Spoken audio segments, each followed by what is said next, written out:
Next up is Sadia Pineda Hameed and guests on dismantling structural inequality.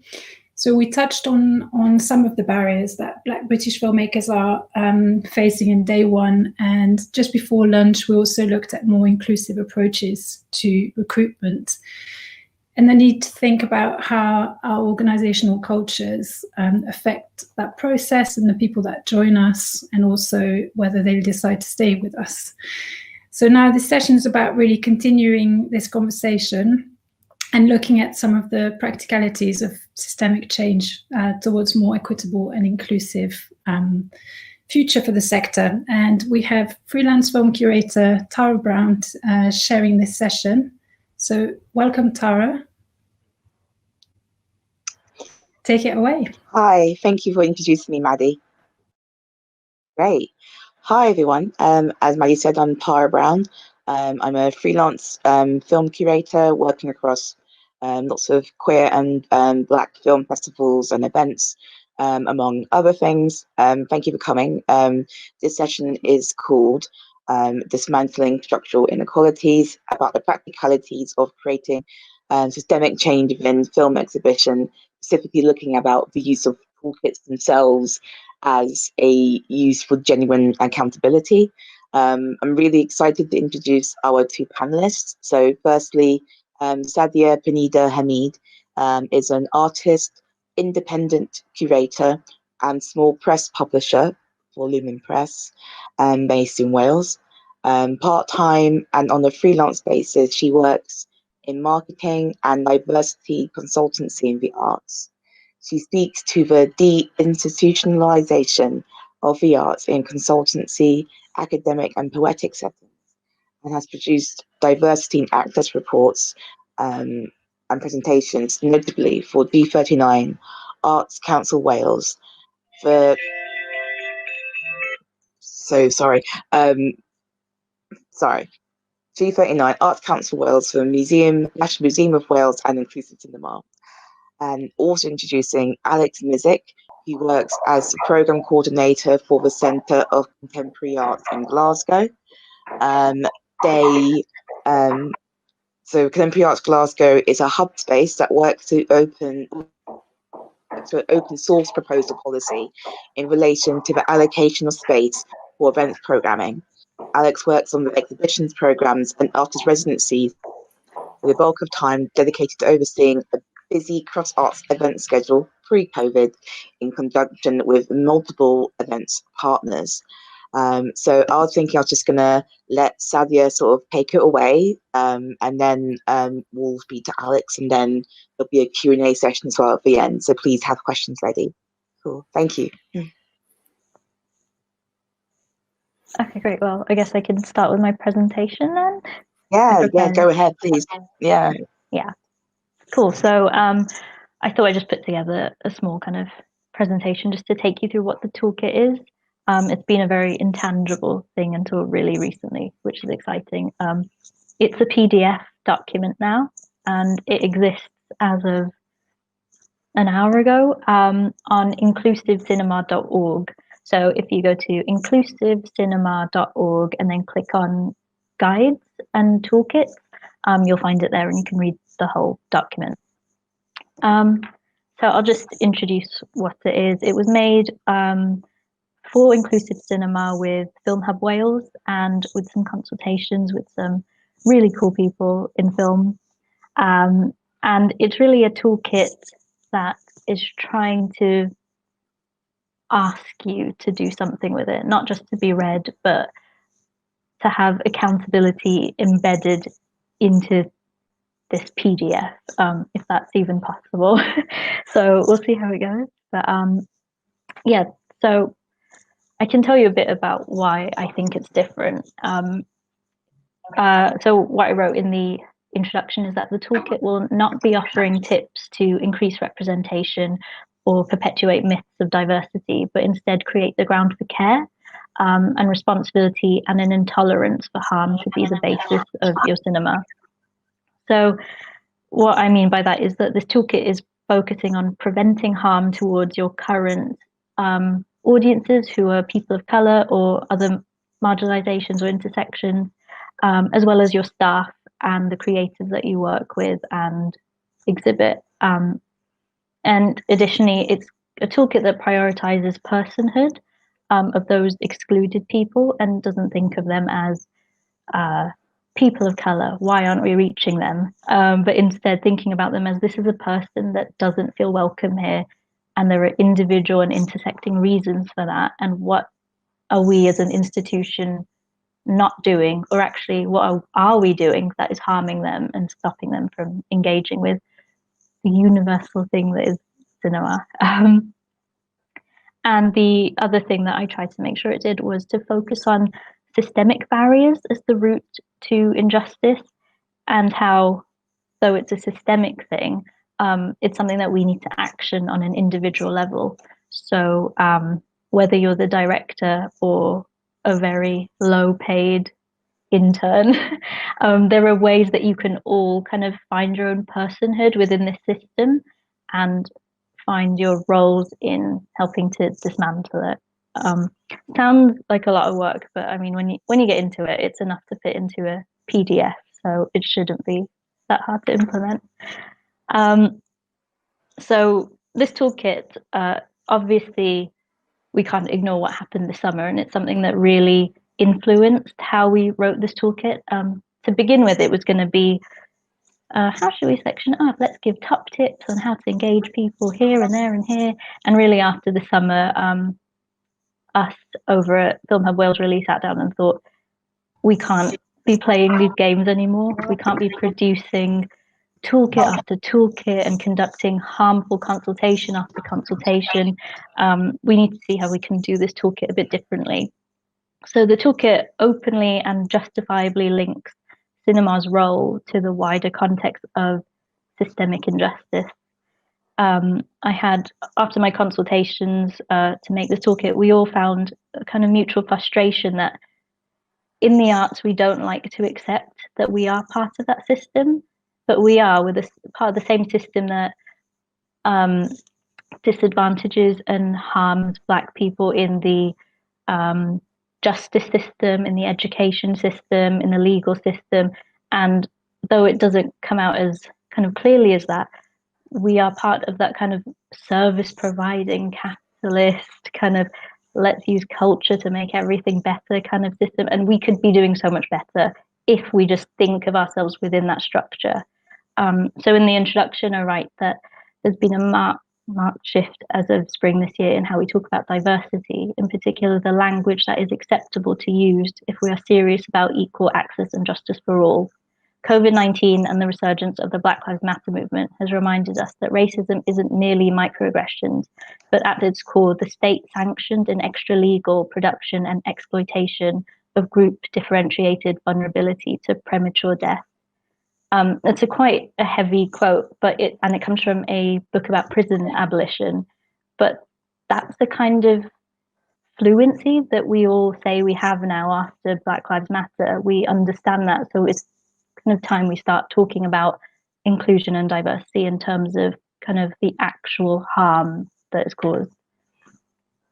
So this toolkit wants to help you within your cinema and your organization dismantle historic, powerful and violent structures. It's not about reforming your one workplace, but actually creating a more sustainable sector. It's about decolonization, not diversification. The toolkit does not prioritize visible diversity and inclusion, but prioritizes kind of making sure exclusion can't happen or exist in your space. And it's about anti-racism and not just the idea of inclusion. So it's split into three sections. The first is the will to change, which really kind of explains why inclusion is more than just that visible diversity. And it's about treating people with respect, dignity, and protecting them from harm in the same way that someone who's in a more privileged, societally privileged position just feels a lot safer in spaces. To move forward, it's necessary to open up the spaces to things that work culture doesn't usually allow for, such as honesty, care, and the acknowledgement of these systemic disadvantages. So the first section of the toolkit really speaks to you like a person in whatever position you're in your cinema, to show you how it's possible to start talking about the fact that your cinema organization is an institution. And those are things that we're not taught is acceptable in work culture. But really, if we want anything to change, we have to change that, what's expected and what's allowed. And then the second kind of part of that introduction section poses some quite heavy questions, which I think a lot of white-led or like cis normative-led organizations struggle to ask themselves. And this is an exercise for everyone in your organization, from trustees to interns to one-off freelancers, to all kind of be empowered to ask themselves these questions, particularly things like, have you ever felt unqualified to do your job or a certain task but still did it? And I think that might resonate with a lot of engagement and outreach officers out there, which is something we don't want to admit, and it's something that isn't entirely a personal fault, but something that we don't even ask ourselves.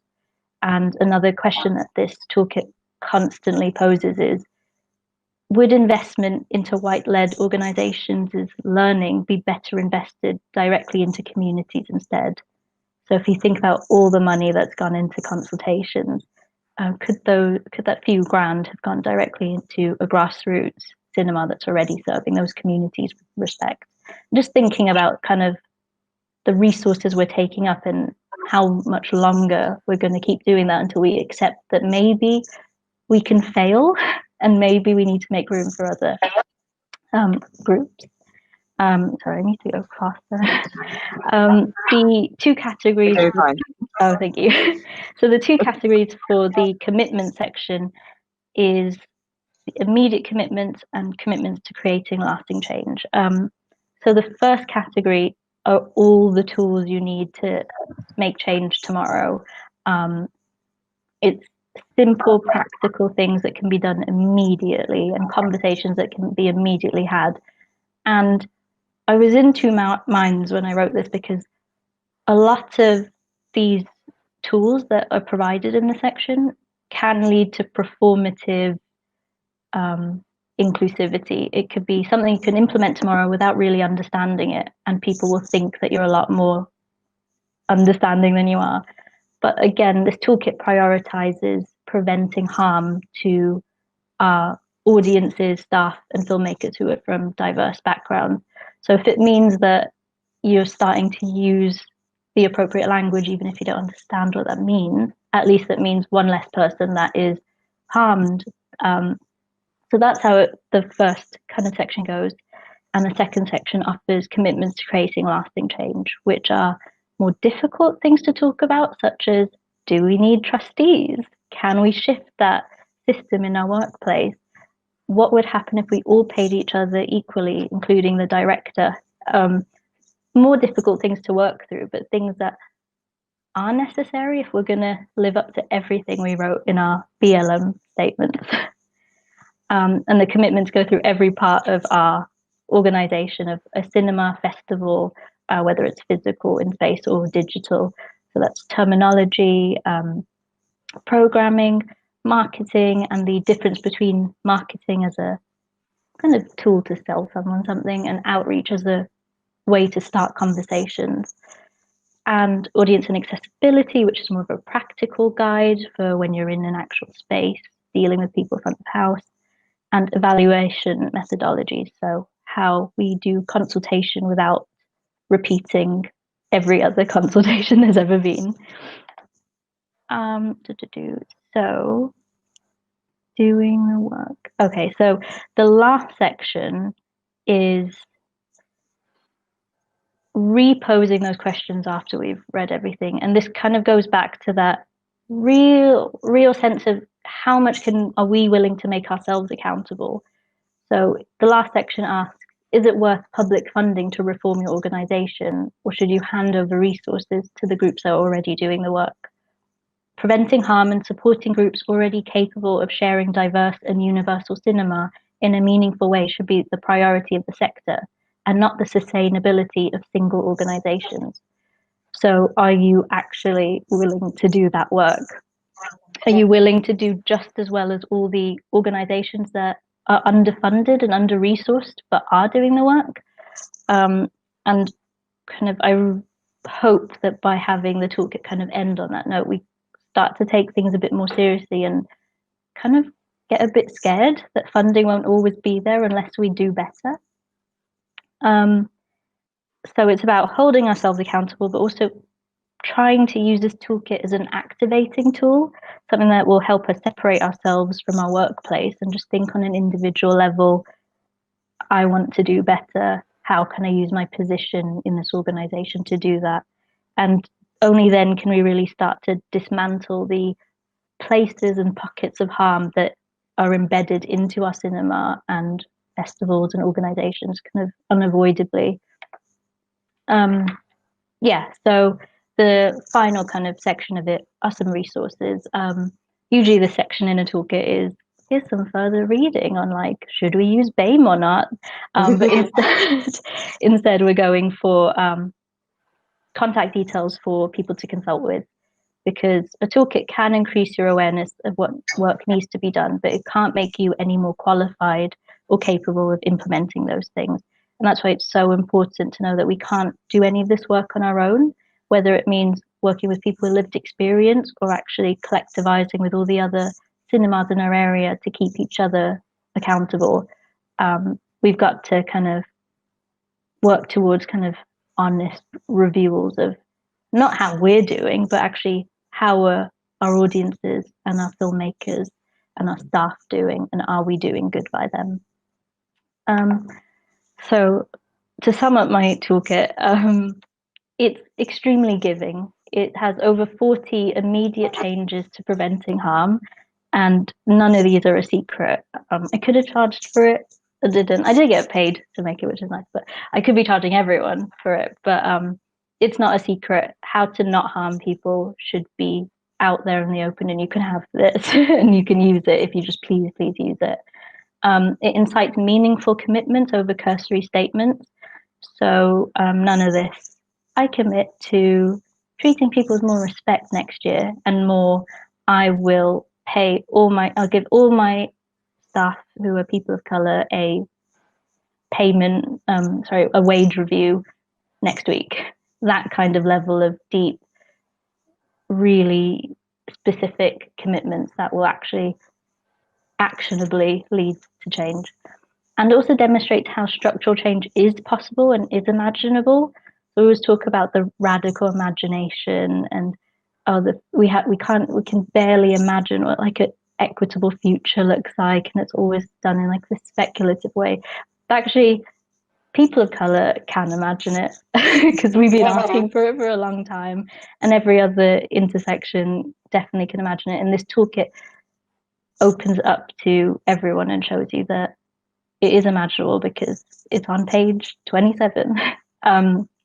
Yeah, so that's my toolkit and the kind of ways that us and Film Hub Wales have tried to subvert what a guide is. And again, it's on inclusivecinema.org under the guides section. It just released today, so I hope you enjoy reading it. And I hope, Alex and Tara, you enjoyed hearing about it. Oh no, I did immensely. Thank you so much, Sadia. When I was sort of reading, the draft of your toolkit, I just loved sort of seeing that fire in the writing. That sense of, I just feel like you're also like a person who's like, I've done this a lot of times. I just want people to just get the message. So thank you for that. And just before we go through to our Q&A, I was just gonna speak to Alex from the CCA to talk about, because Alex is here because the CCA tries to find its own way of creating an inclusive structure within its space. So I was wondering, Alex, you want to sort of speak more about that? Yeah, sure. And just to say a big thanks to Sadia as well, and to you, Tara. I had a good sort of read through yesterday, and so I thought it was really interesting, and I guess I like how it didn't really pull any punches, and also I think was also kind of quite explicit about the sort of a lot of the kind of politics that kind of underpin so much of the kind of I guess the kind of what hopefully should be a kind of historic approach, and hopefully we're kind of like turning a corner at this point. But so yeah, so in terms of what I do and in terms of kind of CCA, I guess the kind of proportion of like what CCA kind of actually programs is sort of limited to our kind of contemporary visual arts program, which kind of happens in our kind of exhibition spaces in the building. But then the kind of vast majority of the activity in the building, maybe about 90% or something like that, is not actually kind of CCA program. That's kind of made up by this kind of what's become quite a kind of vast sort of makeup of different, I guess what we kind of term sort of program partners, which are made up of kind of individuals, organizations, or people with ideas, where we just kind of work on an open proposal basis. So really anyone can get in touch with an idea and put something forward to do in our kind of theatre or cinema. So I guess that's the real kind of basic gist of kind of, in a sense, how we work, or how we kind of use the space in the building. And I guess we offer that space then for free or kind of in kind, on the proviso that the staffing costs be covered. But I guess the framework in terms of then who we work with and how we kind of then allocate that space is then like sort of largely predicated on, I guess, whether we feel that those are kind of underrepresented sort of programs, projects, ideas, for various different reasons. For it, might be sort of for people who are sort of experiencing different forms of kind of marginalization, and I guess that sort of takes in the whole kind of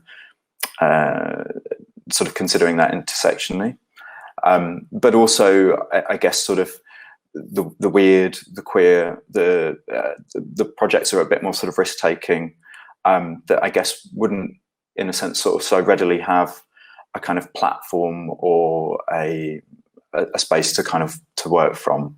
So I guess, and that's the sort of, I guess that's become the principal reason as to why we're sort of funded, which is in a sense to kind of provide a kind of infrastructure for kind of projects and programs that might find that difficult to kind of operate otherwise within the city.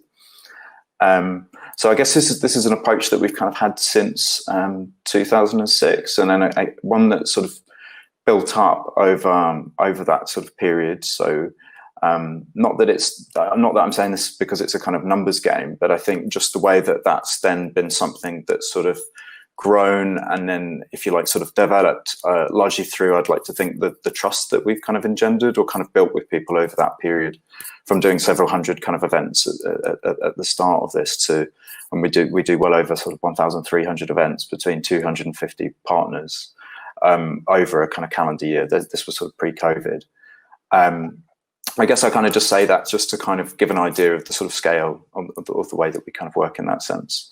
And then I guess kind of specifically, that's a kind of cross arts program. But to sort of speak then sort of more specifically in terms of kind of film context, I guess we've become kind of quite a home for a lot of the kind of sort of more experimental and I guess kind of specific kind of film festivals in Scotland.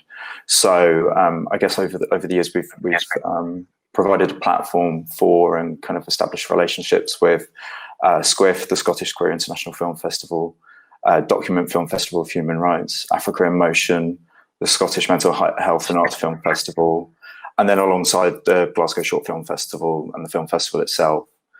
And then we also sort of provide space, I guess, to more sort of regular kind of screening partners, so who kind of operate monthly film programs. So those such as kind of Bramnet that work with refugees and asylum seekers, Pity Party Film Club. So yeah, I guess it's been kind of fascinating how over that period it's really grown to the extent that the majority of the kind of events actually we have in the building, about sort of 50% of the events are sort of film related. But I guess also just sort of speaking sort of specifically in response to kind of Sadia's toolkit, I think slightly kind of heartening in a sense that I think there's certain things that perhaps we have been getting right, but I think I'm also sort of guarded against that in a sense, because I think it would be very dangerous for us to kind of sit back and sort of pat ourselves on the back and say, okay, well, we're doing a big chunk of this work anyway. Because definitely within that, there's still a lot that we need to do, and there's still a lot that we're kind of looking at. Because I think, whilst there's an approach, we are still a white-led organisation. We still have a hierarchical structure. We still kind of have a lot of those kind of, I guess, kind of historic kind of infrastructures that I guess we need to kind of be working to dismantle. So I guess we've had a level of success sort of starting to sort of change the makeup of the kind of organisation, and decolonisation is now quite an active sort of conversation, if not perhaps like the main sort of conversation, I guess, that we're trying to sort of have in thinking about where we take the kind of organisation from this point.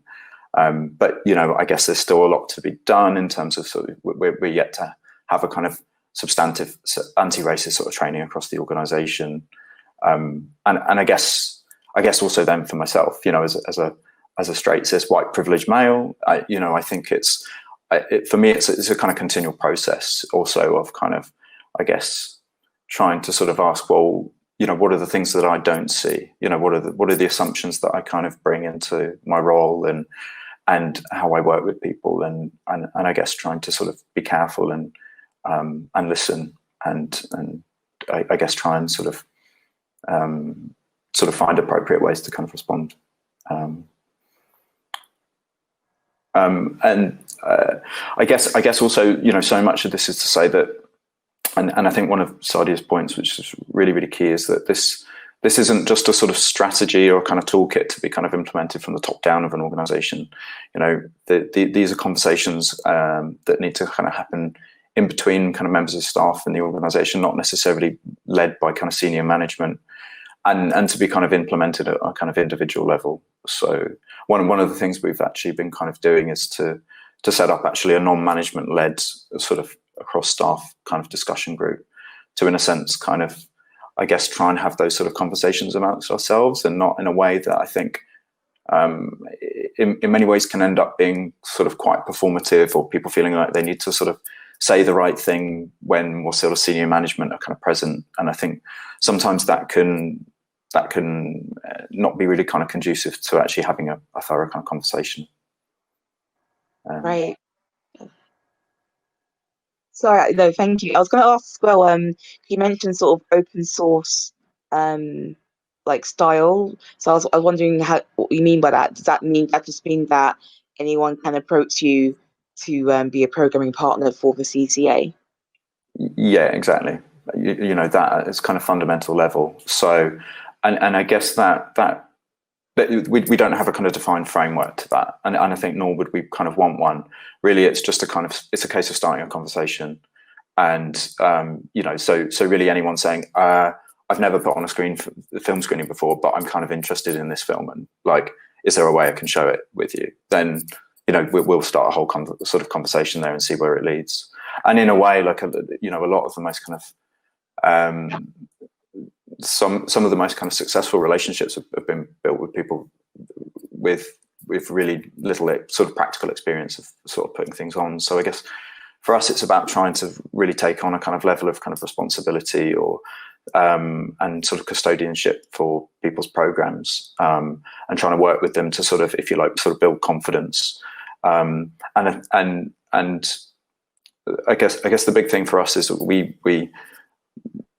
we're not trying to sort of claim ownership. We're very much there as a kind of form of kind of infrastructure, but these are not kind of CCA commissions. These are very much kind of programs that kind of exist in their own right, and so we're there to kind of help and support.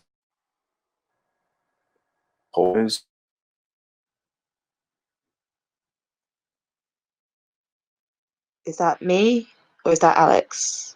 Kind of audiences. Hi, Alex. Sorry, I think you broke up a little bit. Oh, sorry about that. No worries. So I thought we kind of start to get to sort of just me asking a couple of questions, and I think we've got at least one or two questions from the audience as well. So Sadia, I thought sort of to expand on my comment earlier about, this is writing these reports is something that, you've done quite a few times. Are you kind of hoping that this will be the last one you'll have to write, or do you think that there'll be more to come in the future? I'd like to think it's the last one that will ever need to be written. That's how I kind of go into writing them. But I think saying it is one thing, and then also seeing what I can do to make sure it's the last one.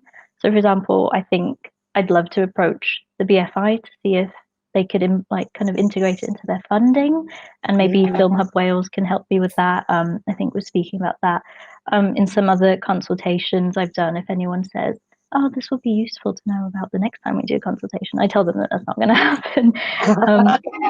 The way I do that is I really draw attention to kind of the comments made by some of the people that I'll consult with about how they never want to do this again. They find it really triggering and upsetting. They're sick of being asked about how they're harmed and not asked about what they need. It's hard to, at the same time, it's like, what's a PDF going to do? But I think that's why I really embed into it. Can you please hold yourself accountable to this? Share it with your funder and ask your funder to hold you accountable to it, and vice versa. And that's another reason why in the toolkit I stress that you should give this toolkit to your front of house staff, someone who's on minimum wage at your place, someone who's unpaid, because them reading this toolkit could empower them to go up to their boss and say, according to page 20, I should be paid the same amount as the director. And they should be able to use this toolkit as a way in to start those crazy conversations that aren't actually crazy, but like to a director, that might be a bit, yeah. Yeah, but also I guess just try and sort of give them a feel like of resilience, I guess. Although I found resilience can be very misused sometimes. Resilience can be sort of like, oh, it's okay that you're unpaid, you just need to be stronger. But maybe more resilience in the kind of to actually ask for the things that you sort of want and need. And Alex, because it's really great. But I guess, are you also aware that that you are holding the keys to the institution, that you are still the institution, sort of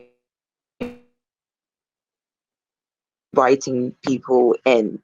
How do you, in that sort of situation, make the programming partners feel like they too in that time own that space? Is there any particular things that you do for that?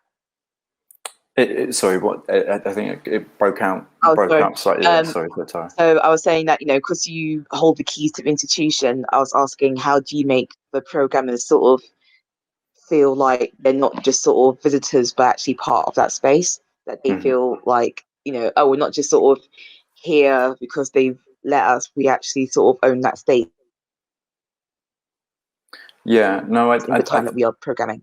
Yeah, of course. Yeah, no, I think I guess it's trying to sort of give as much time to those conversations around sort of people's ideas and sort of programming, and really, I guess, trying as much as possible not to say sort of no, and I guess trying to be as sort of flexible as possible. And I guess one of the sort of perhaps sort of difficult aspects that we kind of have is so much that it's sort of predicated on I guess a sort of confidence in sort of maybe coming to CCA or knowing that maybe that's valid, and you can kind of put forward a proposal and kind of to kind of work with us. And I think hence why it's something that's sort of built up kind of over kind of many years, as opposed to necessarily doing a sort of process of sort of kind of continual call outs. But again, that that's something that we're kind of also talking about, which is how we actually kind of look at the language about that's up on the website, or how we talk about what we do. And I guess as much as possible, for me, and that's why I kind of jumped at sort of taking part in this discussion, because as much as possible it's trying to sort of, I guess, talk about that way of working, or make that kind of clear to people that they can approach us. Great, thank you, Alex. And then been looking at sort of the going back and forth in the chat box, and it's really great to read it. And I can see question that's sort of coming up over and over is basically asking about sort of examples of good practice, or at least examples of when organization has sort of implemented sort of your toolkits and your examples and such. Is there anything that you can think of, Sadia, that you can sort of share with all of us? As far as work I've done that's been implemented, I have to say there's not much.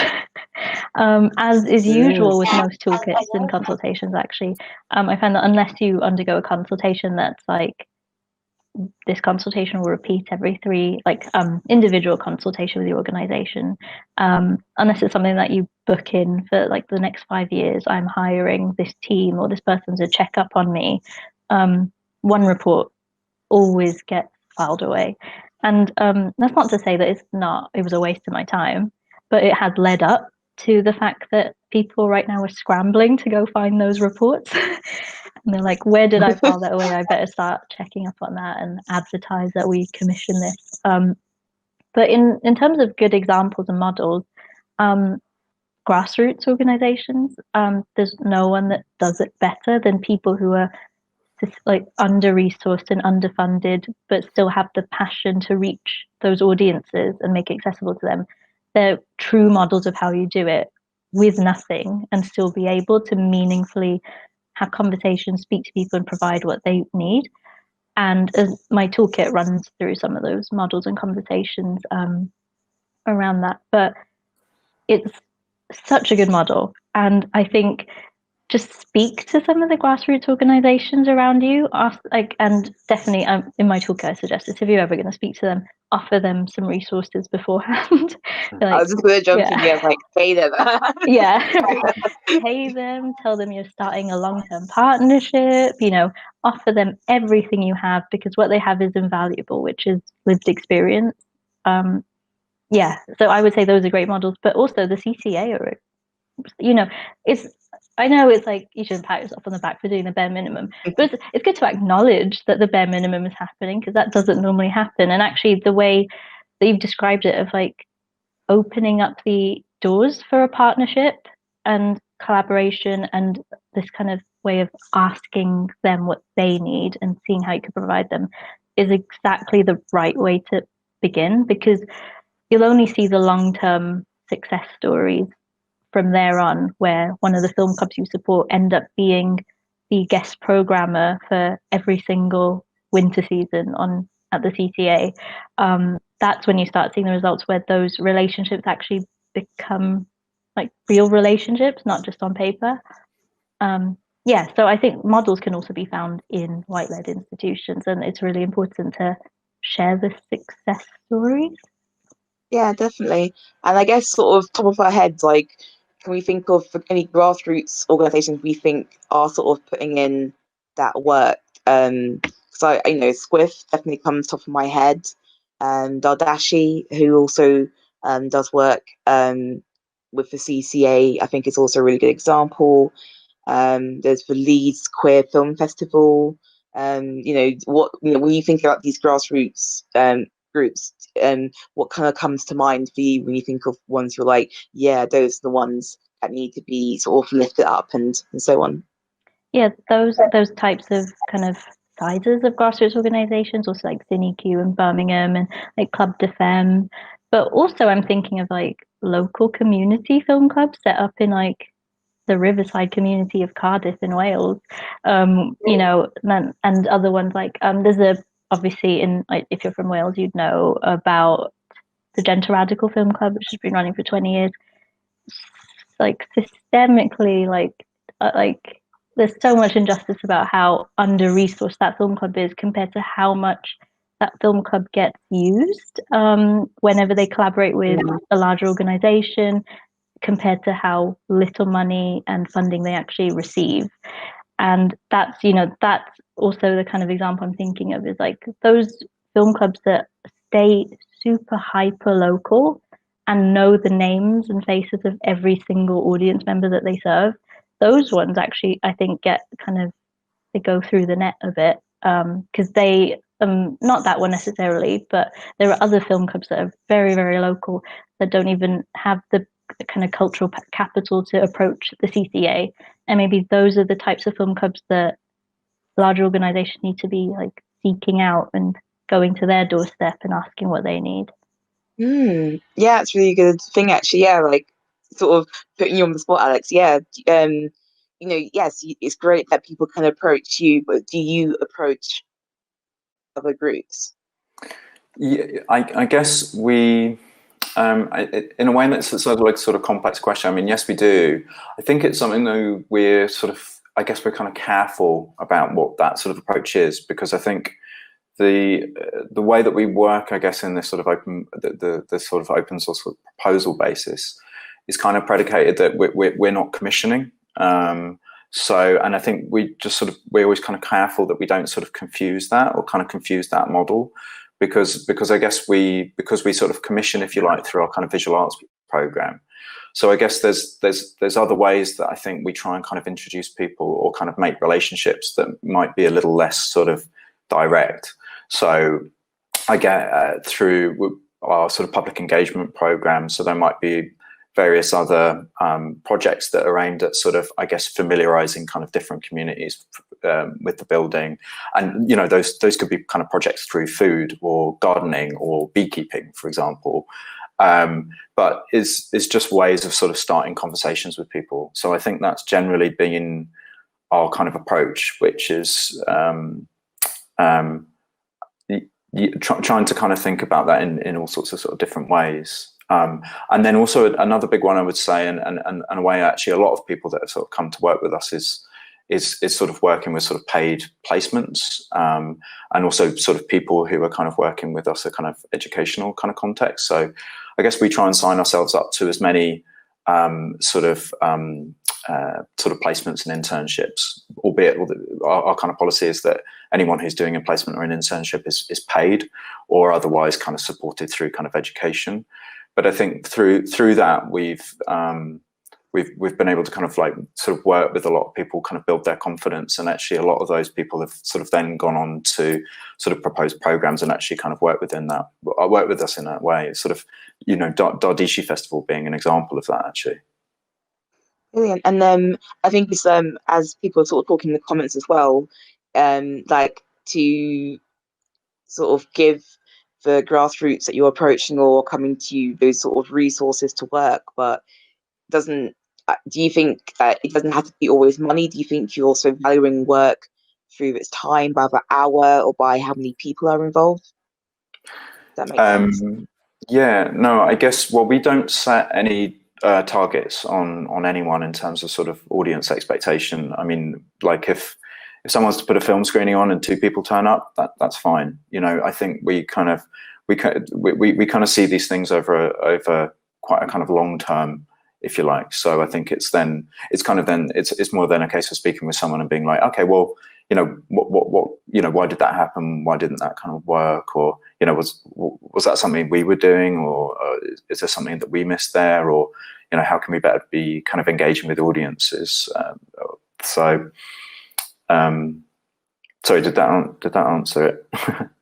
Yeah. And Sadia, like, you know, is that something you sort of that you put in your paper about sort of remunerations or ways to sort of value people's time? Yeah, definitely. I think exactly what you said, Alex, like just like being really giving with resources, but also I would also say that when I, as like a freelancer, like someone who's not an organization, approaches an organization, I'm always aware of how much money they have. And even if an organization doesn't, in the grander scheme of things, get as much money or funding as like the National Opera, they've got a lot more money than I do. So when I approach an organization to collaborate with them or work with them, I would like to kind of see some of that money, not just like, that means like rather than someone offering, hey, you can use our projection room, you can use this, you can use this. Also, it's like we have a fund for smaller cinemas if they ever need it. We're mobilizing some of our budget because we know that you can't access the funders. Those application processes are a whole nother story of like exclusion. we've set aside a little fund where there's like a few grand in it. Any film club can come and ask for some of that, because money is a big thing. And I'm also interested in the idea that some people do want to be commissioned. It could be make or break for us, like a grassroots cinema, to be able to say, I was commissioned by the CCA to program this. So I think also kind of, in addition to like providing resources, seeing how they could actually become part of your organization, but not in a creepy way, not in like a subsuming way, but more like become part of your organization, as in like they are such a regular collaborator that they're basically part of the family. Yeah. I mean, do you feel like at the CCA, like I think especially of Squiff and Dardishi, because Squiff's been going 5-6 years now. I know that because I've been pretty much every single year bar this one. And it's a shame, obviously they couldn't come, so they can't speak for themselves right now. Or I think Helen might be in the chat. Do you feel like they are sort of part of that? Yeah. Do you feel like they're kind of like actually they are really linked together? This is like, yeah. Yeah, well, completely. I mean, for me, it kind of feels like that. But I think also we kind of, from our point of view, we kind of completely kind of respect Squiff for what they do, and in a sense wouldn't want to sort of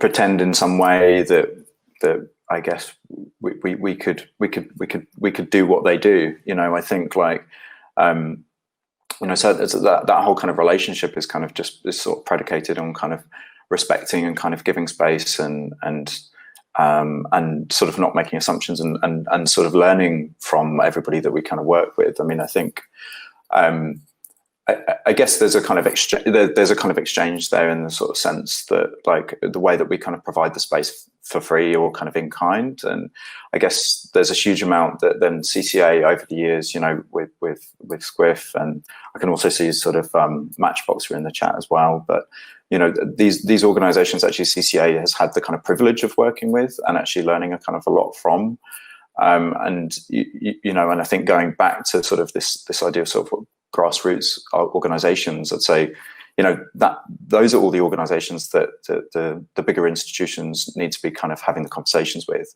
because there's so much to be kind of learned from them. Although I will say that everybody needs to pay them for their time. They're not there to be sort of consulted or sort of asked to kind of divulge how they work without being paid. But I guess the sort of ongoing conversations that we've been sort of having with them have also sort of changed the way that kind of CCA thinks and works, or I guess also the way that we then also sort of start sort of conversations with new program partners. So, something that sort of has come through a lot of the partners and Squiff has been the sort of pricing structures. And so I guess with this kind of sliding scale, sort of starting from, £0 up to sort of £8, depending on where you sort of sit. And then I guess that's been something when we've had new proposals, which to say, well, this is actually how the kind of community of people that of kind of film festivals that we work with, this is the structures that they use. So I guess we kind of say, well, we would suggest that you would kind of follow this model, and in a way, I guess we kind of offer the space in kind on the basis that those things kind of are sort of made accessible. So I think there's a lot that. I think there's a lot to be kind of gained from, if you like, that sort of clustering effect. And I'm just going to just drop in because we got about, I'm just going to drop in because we've got about 5 minutes left. And there's lots of really interesting stuff in the chat. So someone was also asking about advice for sort of low paid staff at the bottom of the hierarchy, because I know you mentioned that you want front of house staff and volunteers to read this, but I guess they're saying, we continue to be blocked by management when trying to organize / unable to get to the next stage because of company culture. And so I'm sure there'll be lots of testimonials of people feeling very isolated within where they are, depending on the structure of that team. I mean, I don't know. Like, do you think, like, do you have any advice for that? Sadia, yeah. Yeah, this is where I go off piste a bit, but I think take a leaf out of like labor union books. Join a union is a big thing, but also I understand this thing about like management blocking it, and also asking for provisions gets blocked by that familiar. We don't have the budget for it. Sorry. In what I would, or too risky. yeah, definitely, right. And you don't, your job security is so much more important than creating a livable environment for you, which is really not a good thing. But having a job, getting that income is just trumps like the effort and the labor and the emotional, like almost like trauma of like having to go through a system of complaints and grievance and just trying to get basic rights, which is so unfortunate. But I mean, my advice would be to like, do some IWW tactics, like block your boss in their office, lock the door until he like agrees to speak to you in like a paid. Yeah, but I mean, it sounds silly, but actually I think collectivizing with like-minded colleagues that will actually show allyship and solidarity with you, finding the contact details of trustees and board members to speak to directly, contacting the funder of your organization. And, if that means you need a facilitated conversation to make sure you stay anonymous, get a friend who will facilitate it or find someone who will do it for free for you if you need that. Kind of hold your own workplace accountable, because no workplace should be able to treat anyone badly. And when that goes to the funder, then they'll shake in their boots. Yeah, and it's coming up to 10 past. We could be talking for ages, but I think, Sadia, just to wrap up, I guess, as we all know, and literally as we all hear via commuters, what could you cinemas are having a hard time right now. What could you say to cinemas who'd be like, oh, maybe this is not the right time? I can see people sort of saying that. How would you how would you respond to that? So sort of as a parting shot. I would say that since everything is digital, and everything, we've like really upped how quickly we've moved with like accessibility. Like everyone's captioning now, everyone's making transcripts, everyone knows how to access a BSL, and so we can move quickly. So, and we've got a lot more time because we're not bothering with like rent of spaces and like upkeep of that, and we've got way more money to mobilize because we've like made tons of staff redundant. So like make good, what I mean? It's terrible, but like, ooh, yeah, I love you. Got all that resource, and we've got even more as like privileged organizations. You've got even more resource, and I think, not to make a generalization, but there are some organizations that are benefiting from the pandemic and have really capitalized on BLM, and it's you can't do that for any longer. It is the time, and you've got so much time, so much resources. It's now in our general kind of fluencies to talk about this. So I would say it's probably lying if you say you've not got any time.